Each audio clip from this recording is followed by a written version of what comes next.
and welcome to the 2-Minute Drill.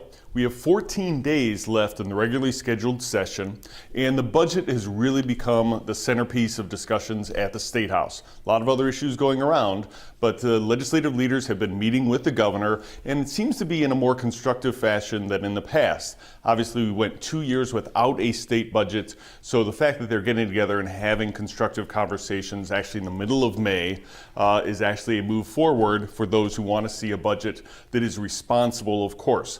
A lot of the discussion is about a revenue estimate. Do we have $37 billion to spend? Do we have $36 billion to spend? That's a lot of money, but for Springfield, splitting the difference seems like something that could get done, and then we'll see how the money gets distributed. Lacking from the discussion is something we've been advocating for a very long time. We very much support the governor's support for workers' compensation reform, real tax reform.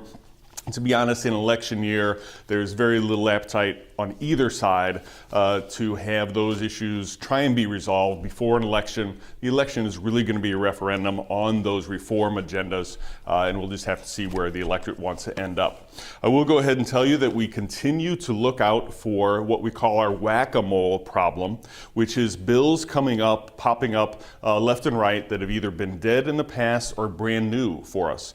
One issue that we're very concerned about is regulation of call centers in Illinois. They're call centers for banking, for businesses like Afney and Bloomington, good board member of ours, all sorts of call centers, and this would really put a damper on the ability for call centers to work in the state of Illinois and create jobs. So we're very concerned about that as well.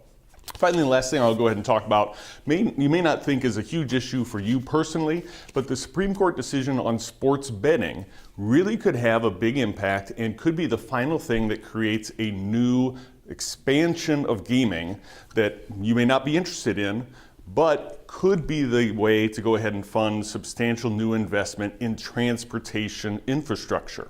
So if you care about roads and bridges, you've got to care a little bit about sports gaming. We'll see how that unveils. I don't think that gets resolved in the next 2 weeks, but by November, it's going to be very, very pertinent, and we'll see what happens. Look forward to talking to you next week.